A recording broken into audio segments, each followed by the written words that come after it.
Did you know that over 30% of adults will experience an anxiety disorder at some point in their lives? This data comes from Anxiety and Depression Association of America. Now, anxiety is often seen as the enemy, something that needs to be eliminated at all the cost, right?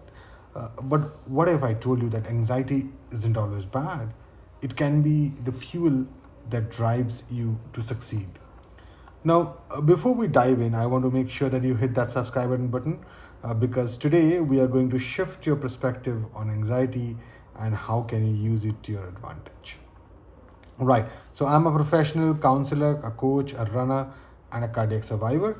And I've not only studied the mental health extensively and I did my master's, but I have had first-hand experience on navigating these physical and emotional hurdles. I have countless people manage their anxiety effectively, and today I'm going to show you how can you do too. So, what is anxiety basically? Now, anxiety is a natural response to stress, a built in survival mechanism that keeps us alert to potential changes because of our evaluation and so.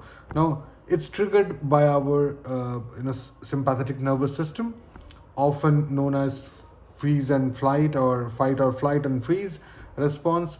So when anxiety kicks in, our body releases these hormones like cortisol and adrenaline, and that increases the heart rate, sharpen our focus, and prepare us to take action. So if you are, for example, if you have more anxiety and you want to do something, there will be a rush of blood in your hand, and you would work on it. So because of adrenaline, some of the more physiological symptoms could be racing heart, rapid breathing, restlessness, difficulty in concentrating, sweating, or trembling. Right now, but is it all bad? And that's because look, it's there in our system, it's there in our mechanism, right? And it's not all for bad. So that's what we have to understand today. Think of anxiety is as a stressor that push you to achieve more. It's actually trying to push you more. Now, some of the most successful athletes, performers, professional experience, they all experience anxiety before a big event or which is happening in their life, because anxiety can actually improve focus and alertness, right? It's not always that it removes you from alertness. It actually can increase. Let me give you an example. So when we are slightly anxious before an exam, right, or a test that you want to give, what happens? You'll experience anxiety, and that would force your brain to sharpen and focus on the challenge on your hand, because now you're anxious that you might not do good in test, right? So that will help you focus more and study more, so that you can do better. Now, if you, I don't know whether you are, if you're part, if you are somebody who loves to play game, or participate in sports and something like that before any race, because I do run before any race, your anxiety kicks in, that oh, how would I do, and that helps you that helps you run for, I mean, it depends on how some people run faster, some people run, gets the stamina to run along, that okay, there is only few more kilometers, keep running and all that stuff, right? So that's a driving, it drives the motivation, right? So it's very important that that because you're feeling anxious for things which are important for your life, right? So if you are under the impression from all of these motivational talks which you have heard of zero anxiety, sorry, this is impossible. Zero anxiety is a myth, it does not exist. So you must not strive for no anxiety life, right? That's not how you are built, right? We are not built like that. Anxiousness is part of our system, it helps us improve. But when it becomes a problem, because anxiety is a problem, right? I mean, we just read the stats that 30% of people actually do go through anxiety, and if you read those papers, you would see it generally happens at a later stage of life. It's not something that just happened in your 20s. The average onset of anxiety disorders is actually 31 years of age, right? So somebody, because that's where life kicks in, that's where your all of these things keeps happening, and you'd realize what life is, and all those anxiety kicks in. So but when there's a problem, so we understand that, okay, it's a motivation. It helps you to run faster, do well in test, or do something better while you are speaking, so on and so forth. But when it becomes a problem, now look, if the anxiety, when it lingers beyond the stressor, right, and it starts impacting your daily life, it affects your physical and mental well-being, it actually interferes or hinders your daily life, the things that you want to do, you love to do, and you start avoiding things that you want to do because of anxiety. That's when you know that there's a problem, right? Because it's no longer a stressor which is motivating you to do something better, it's now hindering your daily life, right? So if this sounds familiar to you, then I'll stick around because and subscribe, because next I'm going to show you how you can manage this anxiety, right? So when it comes to anxiety, remember, it's not about not having anxiety, but how do I manage anxiety so that it can be used for my benefits, not for uh, not for something which could hinder my life.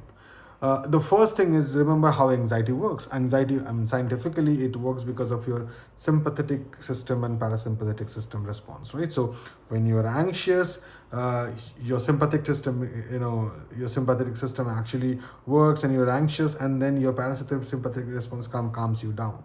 So that's how it works. The body works, and the physiological aspect of it works. So what we can do is we can do a deep breathing to invoke your parasympathetic response when you think that your anxiety is going beyond that trigger, right? So what you can do is you can ensure that you are actually doing a deep breathing to uh, invoke that parasympathetic system, and you can follow something like very simple techniques like 478, which means that you inhale for 4 seconds, you hold that breath for 7 seconds, and then you exhale it for 8 seconds. So that could be one.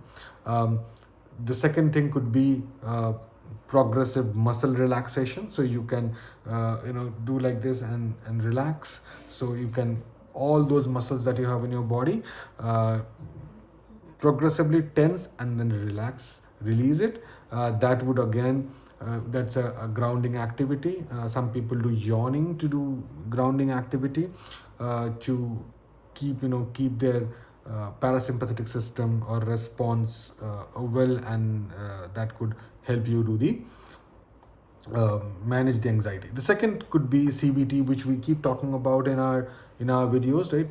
That how do we reframe our thoughts? So instead of thinking that I'm anxious, you can think, oh, I'm excited, right? And why is it something that should bother me? Because I have to do well in test. Yes, I have to do well in this test, and there is a lot more at stake, but I have already prepared, and I'm going to go and write those things which I've read, right? So there was, I mean, that could sound silly, but one of my teachers used to say that there are only two people who are paranoid, which is the extreme part of the anxiety before a test.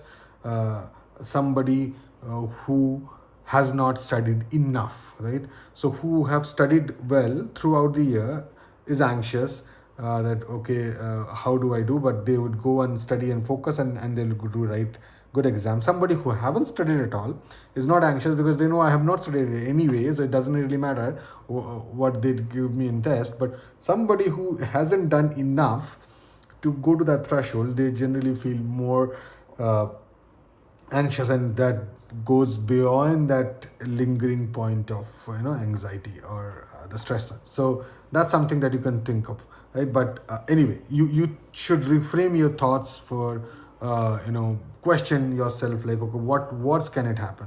How likely is it that I'm going to go blank? It's not going to happen, right? So keep your focus on anxiety is fine. We are going to manage it. So rephrasing your thoughts. Third one could be your physical activity. Exercise is a great way to counter your stress hormones, right? And I can tell you firsthand, because I've been running, and when I run, your endorphins gets released, and endorphins actually goes and counters your stress hormones. So it's a if you are very anxiety, and it also help you relax your muscles, right? So what happens is, and it shifts your focus, and you can work that time to reframe your thoughts and so forth. So what you can do is, you can go for a run, you can go for a walk. If you have a gym outside, go there. Just do some physical activity, just start a walk, and that would help you to counter your stress hormones. Now, mindfulness is a very common and popular grounding technique. And you can obviously use it. There are many people who teaches mindfulness technique. I do not want to say that I'm an expert of it, right? However, you can do something like 5 4 3 2 1 techniques, which is like just come to a present, right? That what is happening. So you'd say five. That means name five things that you can see right now, and name four things in your mind. Right? Name four things that you can hear right now. Name three things that you can actually feel. Name two things that you can actually smell, and name one thing that you can actually taste now. So that would help you to come to presence. 5 4 3 2 1 technique, which is very common, and not something that I have created. Obviously, this is very common and available, but you can do that to come to that ground, come to that presence, right? And of course, the last one is healthy habits. uh, should alcohol, nicotine, caffeine, that actually hinders and increases your anxiety and stress hormones, so you can avoid that. Prioritize your sleep, have a balanced diet, which helps you to improve your nervous system overall. So these are the basic things that you can do every day to ensure that your anxiety is manageable. Now, let's summarize what we have spoken now. So anxiety is not an enemy, right? It actually fuels your motivation and towards success. It should be managed effectively. Long-term anxiety obviously can be a problematic if it moves beyond the stressor, right? But there are tools and techniques that we have discussed today in our video that can help us control or manage effectively. If you think it's unable, you are not really being able to reach out or help yourself calm down, or anxiety is taking over, please reach out to a professional who can help you in managing that anxiety. Don't take mental health for granted. It's just like any other issue, like fever, right? Any other physiological problem. Mental health is also very normal, right? So please take it seriously. All right. So anxiety is like a fire, right? I mean, if it is too little, and you just don't have any spark, but if it is too much, you get burnout. So ensure that it is in a moderate amount, which can be fuel to do things that you want to do, right? Now, when it controlled, it can drive you and take you beyond achievements.